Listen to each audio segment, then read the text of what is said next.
তো বন্ধুরা, আমার স্বপ্নের বাড়ির কাজ কিন্তু ধীরে ধীরে সামনের দিকে এগিয়েছে। তো দেখেন, প্রথমে কিন্তু আমরা ইট দিয়ে শুরু করছিলাম, ইট বালু সিমেন্ট দিয়া। তো তারপরে এখন এই যে মোটামুটি টাইলসের কাজ চলতেছে। তারপরে আমরা আবার চালের উপরে যে টিনটা দিব, রঙিন টিন দিব আমরা, মানে ছাদ করব না। ছাদ না করে আমরা যেহেতু মডেল করে বাড়ি করতেছি, তো সেহেতু আমরা চালে দিবার চাইতেছি রঙিন টিন। এখন যে নতুন নামছে ওই টিন গুলা দিব। তো আস্তে আস্তে মোটামুটি কাজ অনেকটাই, আমার স্বপ্নের বাড়ির কাজ এগিয়ে গেছে, অনেকটুকু এগিয়েছি। তো শেষ করতে মনে হয় আরো 1 মাস লাগবে, মানে 1 মাসের মধ্যে শেষ করার চেষ্টা করব আমরা মোটামুটি। আরো কাজটা আগাইতো যদি মিস্ত্রিটা আমাদেরকে সময় দিত। মিস্ত্রি সময় দিতেছে না, এই কারণে আর একটু দেরি হইতেছে।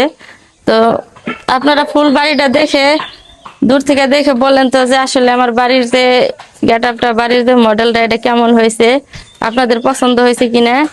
মানে আমাদের নিজের মতামতের উপর ভিত্তি করে কিন্তু এরকম করে বাড়ি করতেছি আমরা, কোনো ইঞ্জিনিয়ার বা কোনো লোক আমরা এক্সট্রা ভাবে নিয়ে নেই মডেল করার জন্য। তো মোটামুটি এখন অনেক দূরে এগিয়ে গেছে কাজে, যে এখন ডালাইয়ের কাজ চলতেছে। এখানে টাইস হবে, সম্পূর্ণ ফ্লোরে টাইস করা হবে। এটা মাঝখানে রুম, এখানে চলতেছে ডালাইয়ের কাজ। এদিকে যে টাইস আরো আনা আছে, এগুলা দিয়ে মনে করুন কাজ সম্পূর্ণ করা হবে।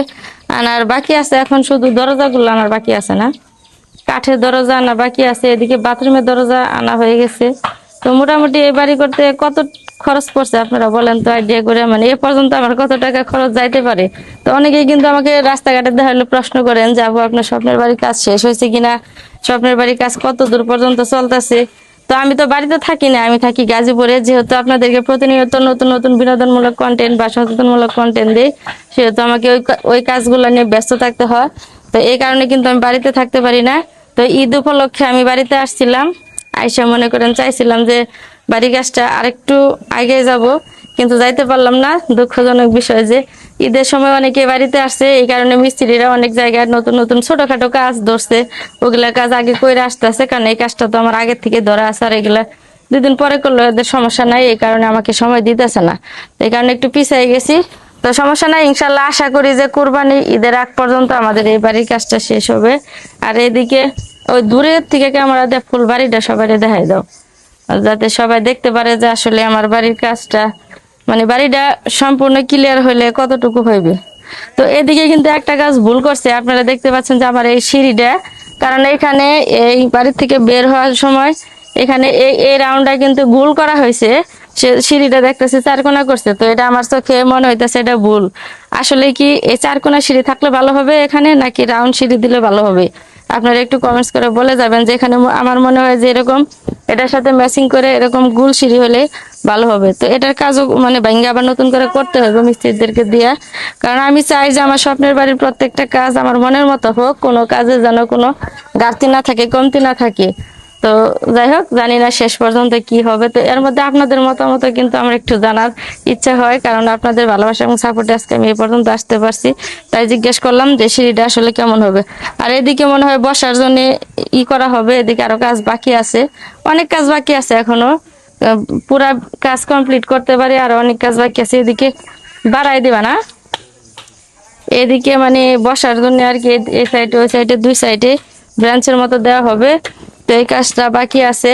আর এইগুলা কিন্তু রং করা হবে না, এগুলা রং করতে হইব। এগুলা তো আছে সাদা সিমেন্টের, যেহেতু সাদা আছে, তো এটা বিভিন্ন কালার রং দিয়ে আমরা রঙিন করব, আমাদের মনের মতো করে সাজাবো। তো শেষ পর্যন্ত দেখতে চাইলে কিন্তু আমাদের সাথে থাকতে হবে। আর এ পর্যন্ত আমার এই বাড়ি করতে মনে হয় 7 থেকে 8 লাখ টাকা গেছে না? তো এ পর্যন্ত আমার এই কাজ যে পর্যন্ত আছে, মানে এ পর্যন্ত করতে আমার 7 থেকে 8 লাখ টাকা খরচ হয়েছে। আরো সামনে কত টাকা লাগবে জানি না। তো টোটাল বাড়ি করতে কত টাকা লাগছে বা লাগতে পারে, এটা আপনারা বাড়ি কমপ্লিট হলে জানতে পারবেন সবাই যারা আমার সাথে আছেন। তো বাড়ি যতটুকু কাজ হয়েছে এই হিসাবে কিন্তু টাকা আমার কাছে মনে হয় কমই খরচ হয়েছে।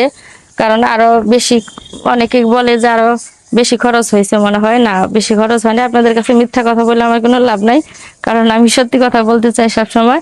তো 7-8 লাখ টাকা খরচ হয়েছে। আরো বাকি যা লাগে সেটা আপনারা জানতে পারবেন, আমাদের সাথে থাকবেন সব সময় আশা করি। তো আর এইটার এই স্মৃতিটার কথা বলি আমি সব সময়, যে এটার জন্য আমার মনটা অনেক খারাপ ছিল। তো জানি না শেষ পর্যন্ত আরো এর সাথে কিছু করা লাগবে কিনা। এখান দিয়ে টাইলস বসাতে চাইতেছি, জানি না টাইলস দিব কিনা। তো আগে দেখি মানে পুরা কাম গুছায় আসি, তারপরে যদি সম্ভব হয় তাহলে এখানে আমরা টাইলস দিব, নাহলে স্টিকার দিব। তো স্টিকার দিলে ভালো হবে না টাইলস দিলে ভালো হবে, আপনারা জানাবেন। আপনাদের মতামত চাই, আমি সবসময় আপনাদের মতামতের উপর ভিত্তি করে কাজ করতেছি জানেন। তো যারা আমার ভিডিওটা দেখেন সবাই ভিডিওটা বেশি বেশি করে শেয়ার করে দিবেন, আর আমাদের জন্য দোয়া করবেন যেন শেষ পর্যন্ত আমাদের স্বপ্নের বাড়ি কাজটা সম্পন্ন করতে পারি। তো সবাই ভালো থাকবেন, সুস্থ থাকবেন, আল্লাহ হাফেজ।